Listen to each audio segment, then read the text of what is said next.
This is the barn of a New England farmer named Thomas R. Goss. He is a widower with one child. He is a breeder of fine Guernsey cattle, fat Hampshire hogs.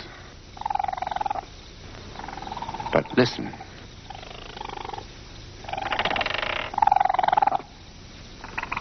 The sounds you hear are not made by cattle or pigs. In this early fall of 1902, there are many people indeed who question whether the sounds come from an animal at all. You're about to see the most incredible case of possession ever recorded. It's not an easy story to tell. It's been called fantastic and horrifying and funny. It is all of these things. But it is one thing more. It's true. Thank you very much, sir. Call Samuel Mathis.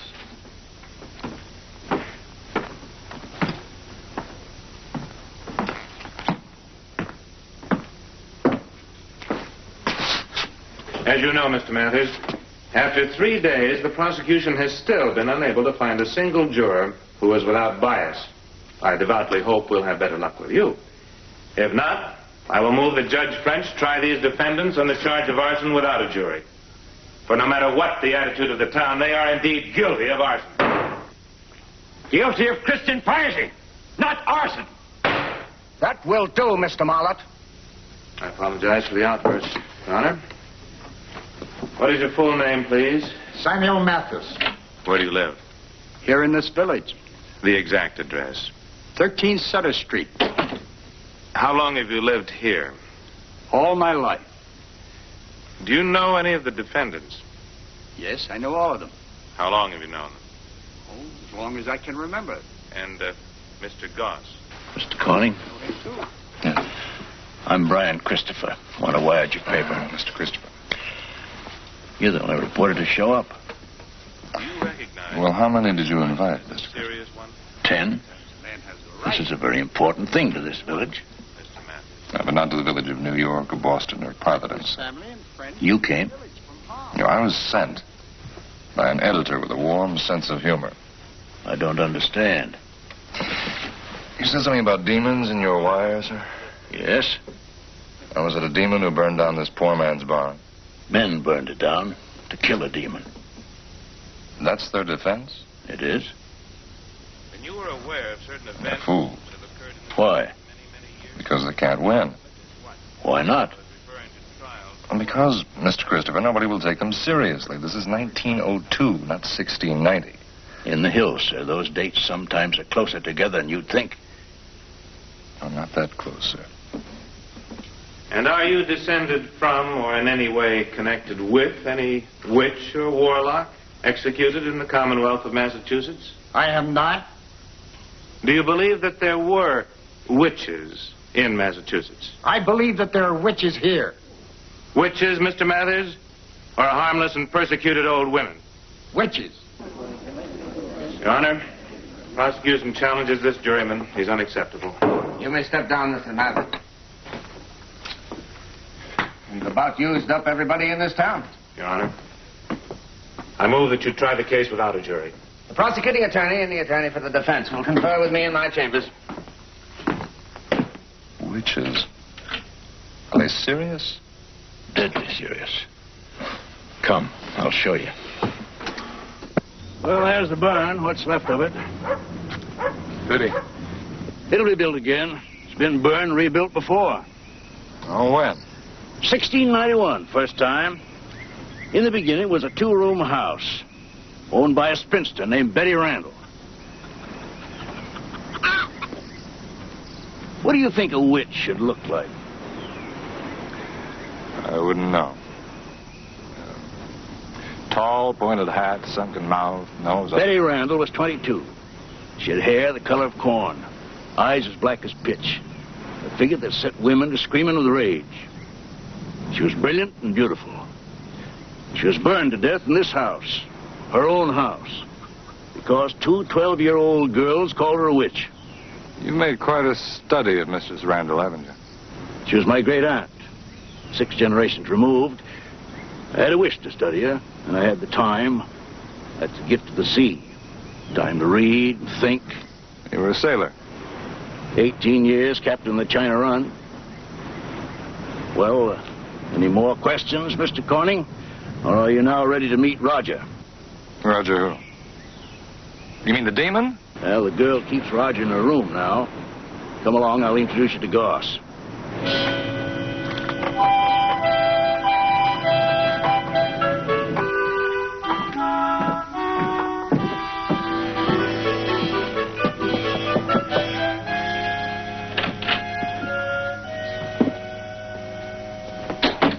Hello, Joan. This is Mr. Corning. Can we see Roger?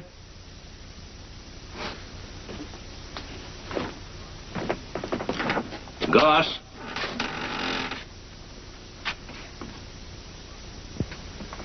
Mr. Corning, Mr. Goss. Mr. Goss? Mr. Corning would like to see Roger. Get Roger. Why? It's all right. We don't want to look at him. He's sleeping. Get him. You'll take him away from me. Oh, no, Joe.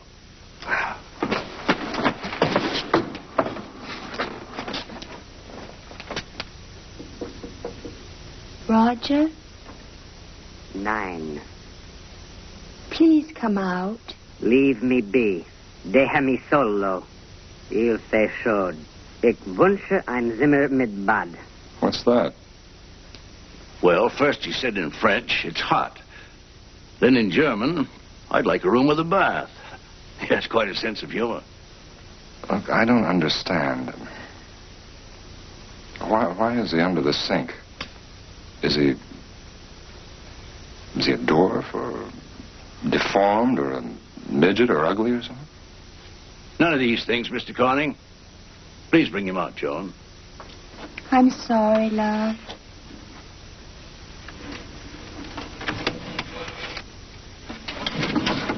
Come on, baby. Nil consuetudine majus. What is it? You're not much of a woodsman, Mr. Corning. It's a raccoon.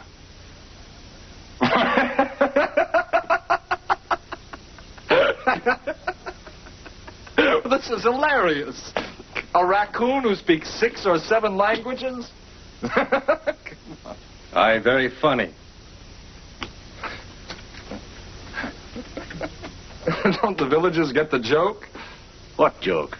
Well, it's a trick, of course. Is it? What are you looking for? I don't know, a gramophone, something. You won't find it. Oh, look, you can't take this seriously. I'm sorry, Joe. The curious part is that everyone has that same reaction at first. Even the villagers? Even the villagers. Then odd things began to happen. Some cows died, a few chickens. Roger said he caused that because they laughed at him. Well, the nasty little fellow. Then the children died. Roger said he caused that, too. What children? A boy and a girl. One was drowned, the other was gored. How did Roger come here in the first place? I trapped him. I gave him the little girl for a pet. All right, you must have an explanation. What is it? Mr. Corning, does the term possession mean anything to you? I suppose you mean that nonsense about an evil spirit entering the body of somebody living? Someone or something? I hope we're not back to Betty Randall. What do you think, Mr. Corning? Bon nuit. Je suis fatigué. Oh, poor Roger. Good night, love.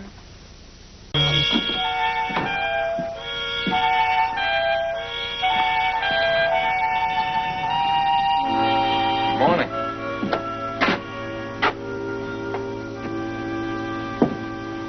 Why aren't you in church on this fine Sunday morning? They don't want us there. Who doesn't?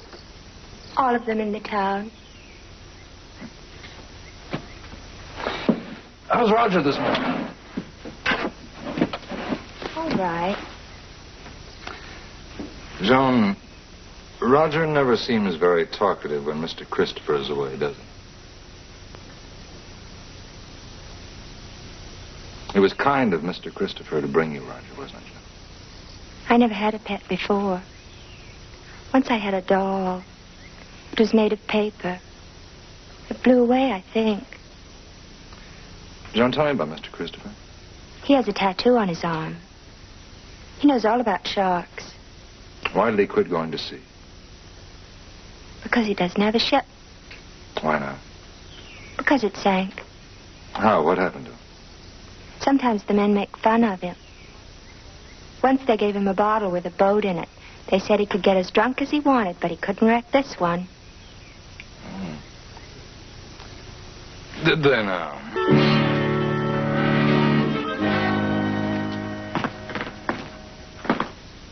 Mr. Corning? Oh, yes, Dr. Grimes. You compose a most provocative wire, Mr. Corning. I came as soon as I could. What are you drinking, Doctor? No, thank you. Now, where's this so-called case of possession? I'm glad to hear you sound so skeptical, Doctor. Doctor, I tried to reach you this morning to tell you not to come, but you'd already left. When I first wired you, Doctor, I was in a kind of a strange state of mind. I'd just seen something my senses couldn't accept. So I wanted an explanation, so I turned to you. Who's the possessed party? You failed to say. I was ashamed to say. In heaven's name, why? Well, because it's an animal. My word. Oh, hold on. You said it spoke. Is it a parrot?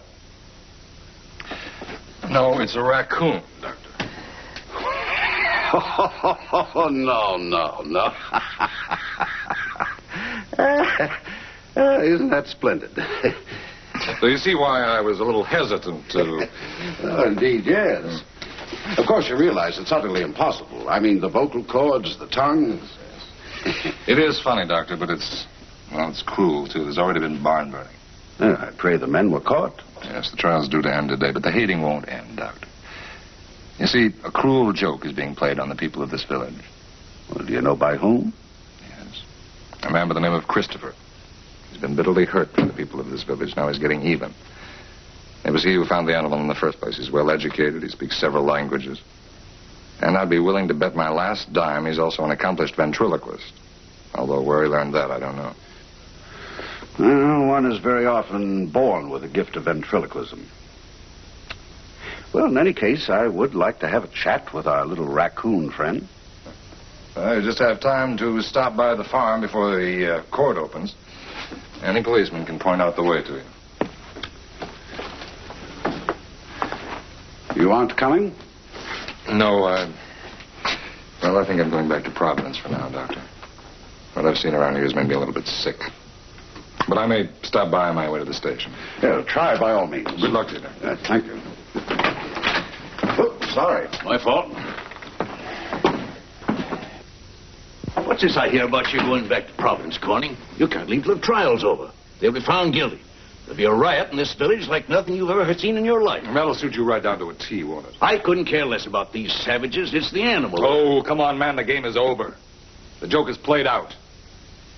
What joke? Your P.T. Barnum sideshow. Your black-eyed blonde witch and her Gabby raccoon. And before I leave here, I'm going to tell that child and their father all about their friend, Mr. Christopher.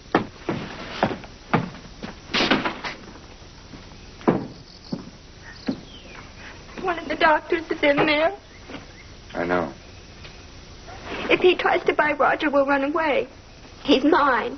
Of course he is, Joan. Maybe Roger will bite him.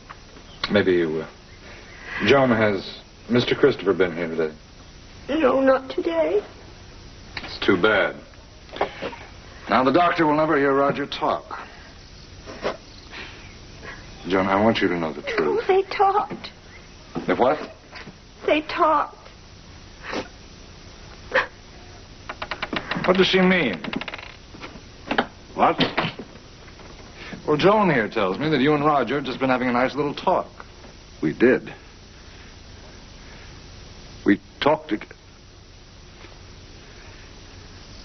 We talked together for 15 minutes in classical Greek.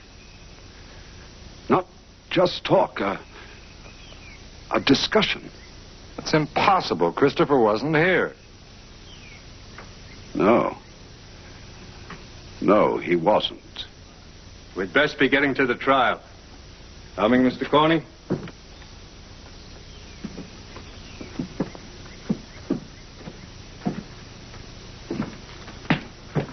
Christopher wasn't there. It was always a simple one.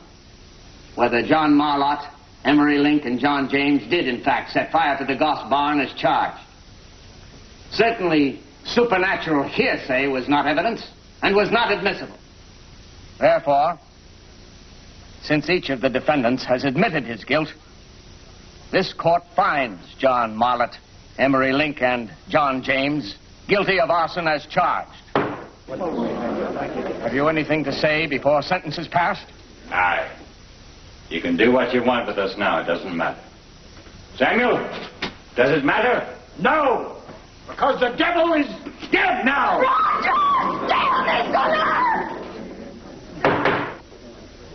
Déjame sola. Quelle heure est-il? Bringe den Wagen. So. Ci dice, popolo, dice, veramente è un posa. Perché è un mostro. Pieno di confusione e d'errore. He who speaks of the people speaks of a madman. The people is a monster. Tirez le rideau. La farce est jouée. Denn allen sich aufbracht auf Erden. All guilt is avenged upon earth. Amigos de este siglo. Rostros humanos. Corazones de fieles. Al juego de los manos. Al juego de villanos. Al peso de los años. Lo eminente se rinde. Que lo eminente se rinde que lo fácil de tiempo. No hay conquistas difíciles. No hay conquistas difíciles. No hay conquistas difíciles. Betty Randall, is it you? Is it you talking to this child? Answer me. Have you possessed this child? Answer me. He falls and they killed you. My fault. My love.